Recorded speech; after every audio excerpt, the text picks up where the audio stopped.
Warahmatullahi wabarakatuh. Perkenalkan, nama saya Muhammad Firdaus dan teman saya Muhammad dari Oskalio dari kelompok 7 ingin mempresentasikan tentang pengelolaan keuangan negara. Ada latar belakang. Pengelolaan keuangan negara sangat penting untuk pembangunan dan pelayanan publik. Undang-Undang Nomor 17 Tahun 2003 mencatatkan bahwa Presiden memiliki kekuasaan atas pengelolaan keuangan, tetapi dilimpahkan kepada Menteri Keuangan dan pejabat lain untuk efektivitas. Pelimpahan ini desentralisasi tanggung jawab, memungkinkan pengelolaan anggaran lebih fokus dan tepat sasaran sesuai kebutuhan daerah. Tata kelola keuangan yang baik bergantung pada sinergi antara pusat dan daerah serta transparansi dalam pengelolaan keuangan negara. Definisi keuangan negara berdasarkan Undang-Undang Nomor 17 Tahun 2003, keuangan negara didefinisikan sebagai semua hak dan kewajiban negara yang dapat dinilai dengan uang, serta segala sesuatu baik berupa uang maupun berupa barang yang dapat dijadikan milik negara berhubungan dengan pelaksanaan hak dan kewajiban tersebut. Struktur pengelolaan keuangan negara. Set ini menggambarkan struktur hierarki pengelolaan keuangan negara di Indonesia sebagaimana diatur dalam Undang-Undang Nomor 17 Tahun 2003 tentang keuangan negara. Pihak-pihak yang terlibat itu yang pertama itu Presiden, pemegang kekuasaan pengelolaan keuangan negara atau PKN. Presiden memiliki kewenangan tertinggi atas pengelolaan keuangan negara. Kekuasaan ini tidak dijalankan langsung oleh Presiden dan didelegasikan kepada menteri atau pimpinan. Yang kedua itu ada menteri atau pimpinan lembaga sebagai pengguna anggaran. Mereka mengolah dan menggunakan anggaran sesuai dengan tugas kementerian atau lembaganya masing-masing. Diwakili dengan struktur oleh kotak menteri pengguna anggaran. Menteri Keuangan berperan ganda sebagai 1. Pengguna anggaran untuk Kemenku, 2. Pengelola fiskal, 3. Bendahara Umum Negara atau BUN, 4. Penyusun rancangan undang-undang APBN. Menteri adalah Menteri Utama Keuangan Negara, bertanggung jawab menjaga keseimbangan fiskal, mengelola keuangan negara, belanja negara, dan pendapatan negara. Di bawahnya itu bagian bawah set ada beberapa kategori pengeluaran atau pos dalam APBN, antara lain pertama hutang dan hibah, 2. Investasi pemerintah, penerimaan pinjaman, transfer ke daerah, subsidi dan belanja lain-lain, belanja kementerian atau lembaga. Itu dasar hukum anggaran pendapatan belanja negara atau APBN. Landasan konstitusional. Pasal 23 Undang-Undang Dasar 1945 adalah dasar utama yang mengatur APBN.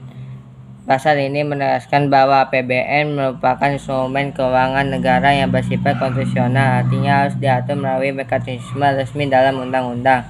Penjabaran pasal 23 Undang-Undang 1945 ayat 1. APBN ditetapkan dengan undang-undang, artinya APBN harus disahkan oleh DPR atau Dewan Perwakilan Rakyat melalui proses legislasi, bukan keputusan sepihak pemerintah. Ini menunjukkan prinsip check and balance antara kekuasaan eksekutif Presiden dan legislatif DPR. Ayat kedua itu rancangan APBN diajukan oleh Presiden untuk dibahas bersama DPR. Presiden mengusulkan rancangan anggaran pendapatan belanja negara atau rancangan APBN. Kemudian dilakukan pembahasan dan negosiasi antara pemerintah dan DPR mencapai kesepakatan. Ayat ketiga itu jika DPR tidak menyetujui rancangan anggaran pendapatan belanja negara, maka APBN tahun sebelumnya digunakan.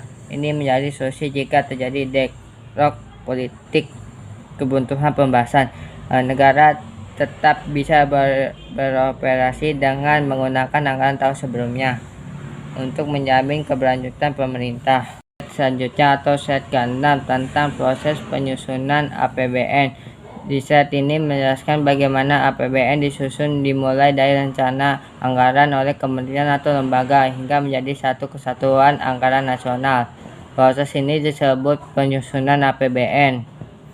LKA atau KR disusun berdasarkan 3 prinsip. Yang pertama itu kerangka pengeluaran atau jangka menengah, merupakan rencana anggaran 3 hingga 5 tahun ke depan, menjaga agar anggaran tahunan tetap konsisten dalam prioritas jangka menengah, mencegah pemborosan dan memberi arah pembangunan berkelanjutan. Kedua, penganggaran terpadu. Semua sumber dana baik dari APBN, pinjaman, hibah harus disatukan dalam satu rencana anggaran, mencegah duplikasi program dan menguatkan koordinasi antar kementerian atau lembaga, menyediakan pemantauan dan evaluasi anggaran.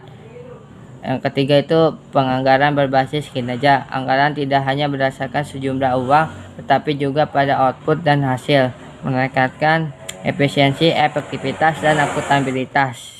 Setiap program harus memiliki indikator kinerja, misalnya berupa sekolah dibangun, berapa orang dilatih.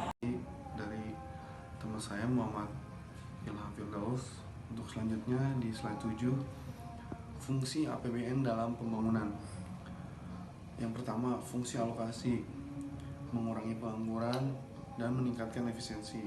Yang kedua, fungsi distribusi dan keadilan sosial. Yang ketiga, fungsi stabilisasi, stabilisasi ekonomi nasional. Slide selanjutnya, slide 8, struktur utama APBN.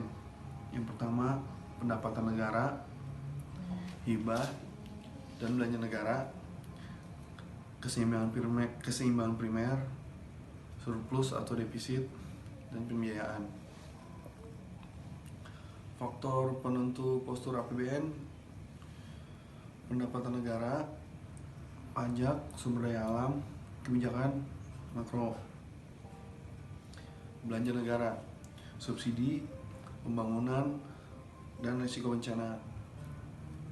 Pembiayaan, sumber pinjaman dan kebutuhan anggaran. Slide selanjutnya, pajak sebagai sumber penerima negara. Pajak adalah sumber utama penerima negara, menyumbang sekitar 70% dari total penerimaan. Tanpa pajak, banyak kegiatan negara terhambat. Pajak digunakan untuk membiayai belanja pegawai dan berbagai proyek pembangunan seperti infrastruktur, pendidikan, kesehatan, subsidi BBM, dan fasilitas publik. Selanjutnya, fungsi pajak. Yang pertama, anggaran atau budgeter. Yang kedua, mengatur atau regulator. Yang ketiga, stabilisasi. Yang keempat, distribusi pendapatan. Kesimpulan, APBN merupakan instrumen utama kebijakan fiskal dan pengelolaan keuangan negara yang harus disusun setiap tahun melalui proses politik dan hukum antara Presiden, DPR, dan DPD. Terima kasih. Sekian presentasi dari saya, kelompok 7. Assalamualaikum warahmatullahi wabarakatuh.